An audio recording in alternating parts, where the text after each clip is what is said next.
hormati Ibu Pembina ya, Bipil yang telah memberi kesempatan kepada saya sehingga kita dapat berkumpul pada anak-anak ini.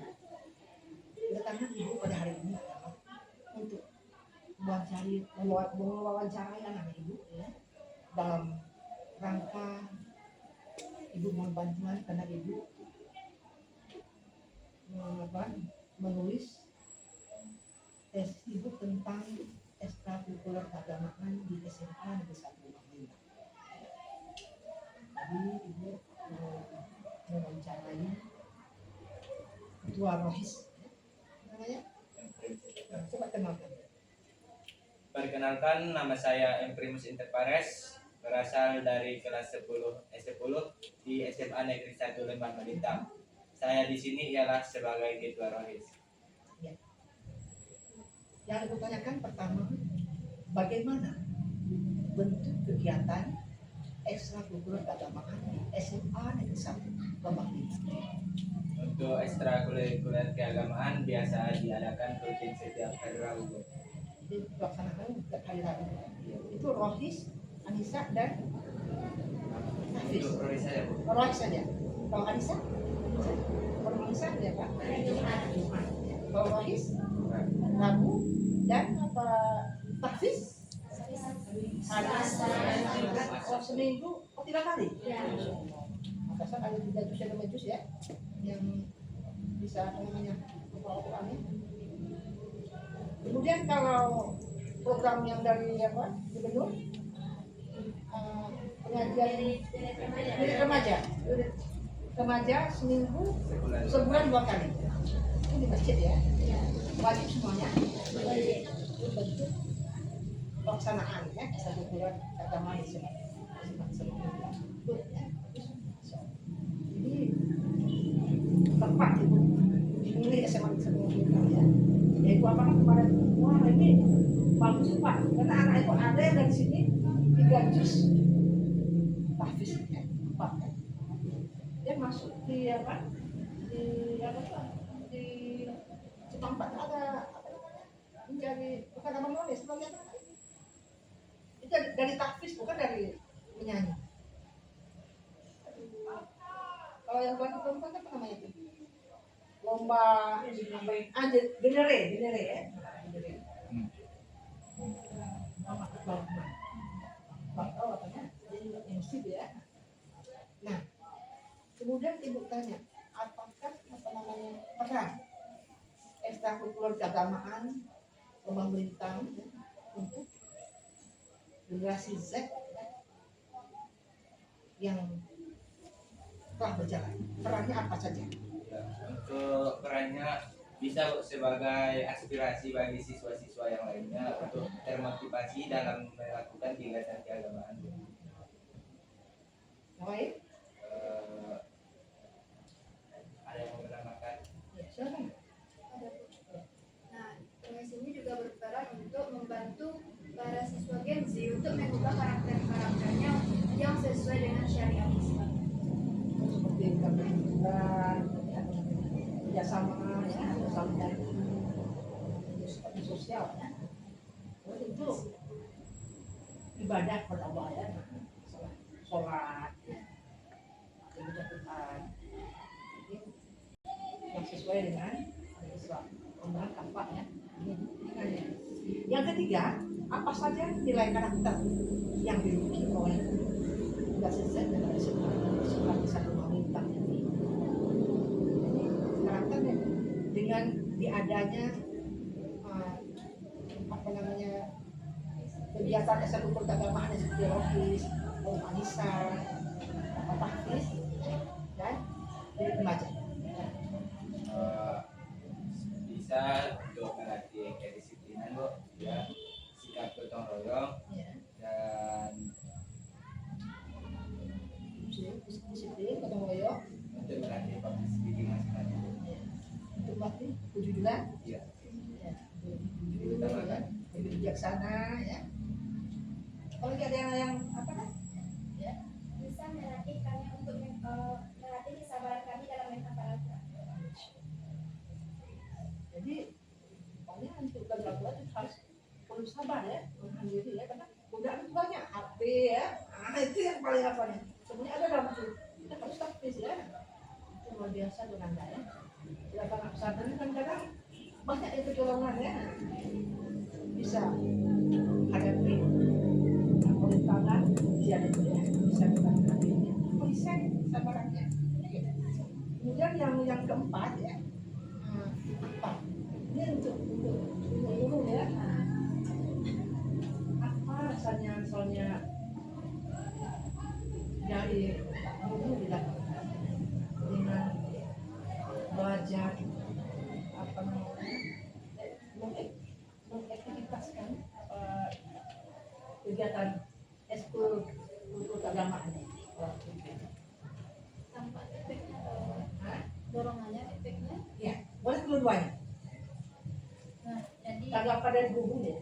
jadi kami dari tim pembina kami ada 4 orang Bu. Jadi 4 orang itu punya andil masing-masing. Kalau saya di bagian forum Anissa, Ibu Ira Mulyati itu khusus tahfiz, dan Bapak Ustaz Rizky itu dia di bagian office, dia pembinanya langsung. Jadi dari berbagai macam kegiatan itu adalah semuanya kami naungkan di bawah namanya Rohis, maka Rohis lah yang punya kewenangan besar. Jadi kami melihat dengan adanya kegiatan Rohis yang ada di SMA 1 Lembah Melintang ini, yang pertama kami melihat jiwa kepemimpinan mereka, bagaimana mereka nanti menarik teman-temannya yang awalnya mereka nggak mau ke masjid, nggak mau melaksanakan sholat duha atau kegiatan-kegiatan lain. Mereka ada kemampuan dalam pokoknya Rohis ini, mereka melihat, oh ini anak Rohis, oh inilah kegiatan yang dilakukan oleh anak Rohis.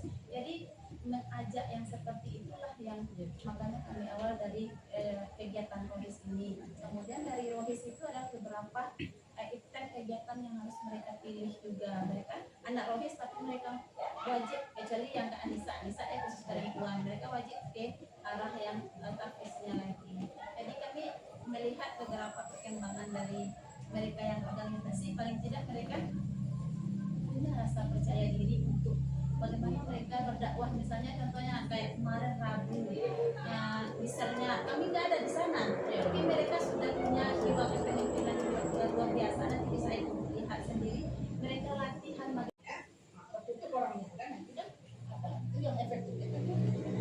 Dan hadir kualitas orang penting masukan yang kita cekkan kembali ya, kita ambil yang positifnya ya, kita tidak boleh marah-marah ya. ada yang mau menambahkan premis.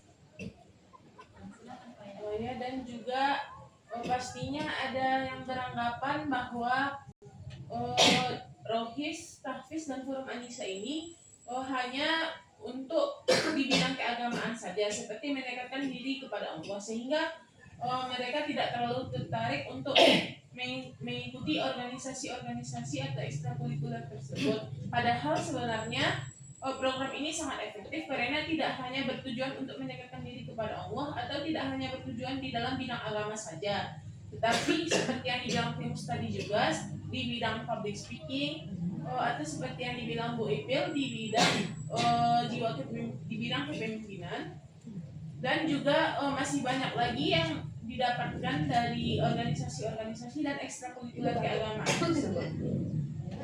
Silakan utama. Ada yang mau tambahkan lagi? Apa yang kalian dapatkan setelah ikut dari Rohis? Sebelumnya nggak ada ikut organisasi, masuk ke Rohis, apa yang ada perubahan? Itu maksudnya. Deskripsinya itu apa? Nah, silakan Kak.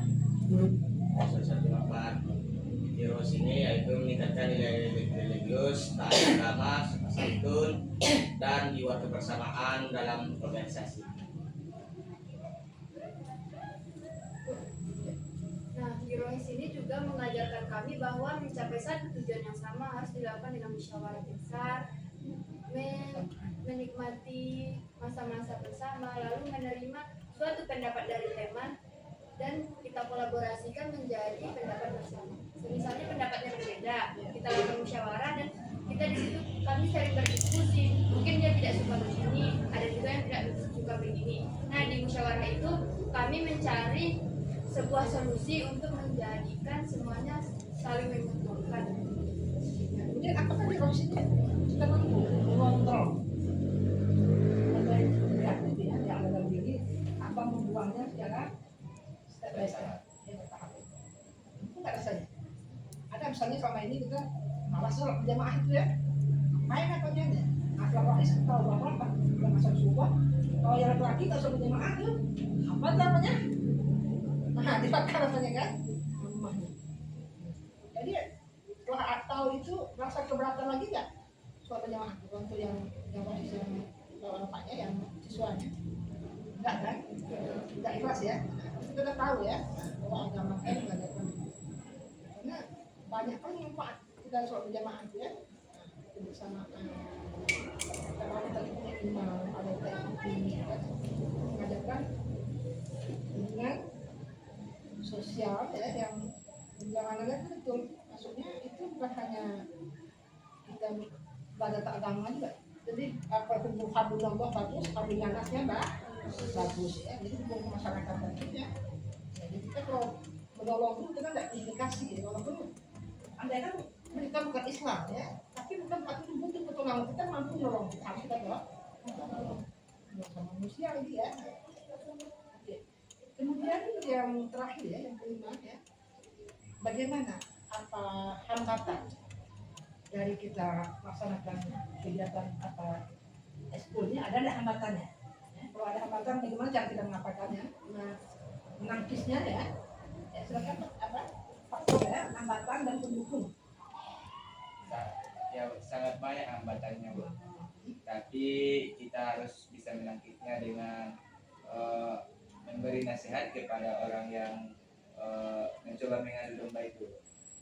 Hambatannya udah ada orang ketiga yang hasut, nggak usah ikut apa atau orang sini bang, kita main bola aja atau main game ya kan. Nah, jadi memang setan itu ya di depan, di kiri, di belakang, di kanan kita selalu di apa namanya diganggu, dihasut kan. Kita harus tahu gitu ya. Iya, kita harus teguh dia ya. Jadi kalau Islam itu memang kafah gitu ya, harus benar-benar ya istiqomah kita gitu ya. Hambatan itu pasti ada ya.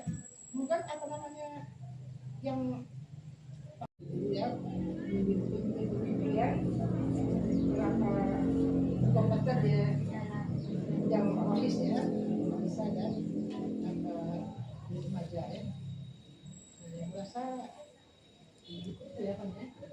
Jadi kalau selama ini misalnya pemilihan hambatan itu datangnya dari sifatnya teman ya, teman yang ya cari nggak usah kan, ngapain gitu. Nah, karena kegiatan di sini kan di luar jam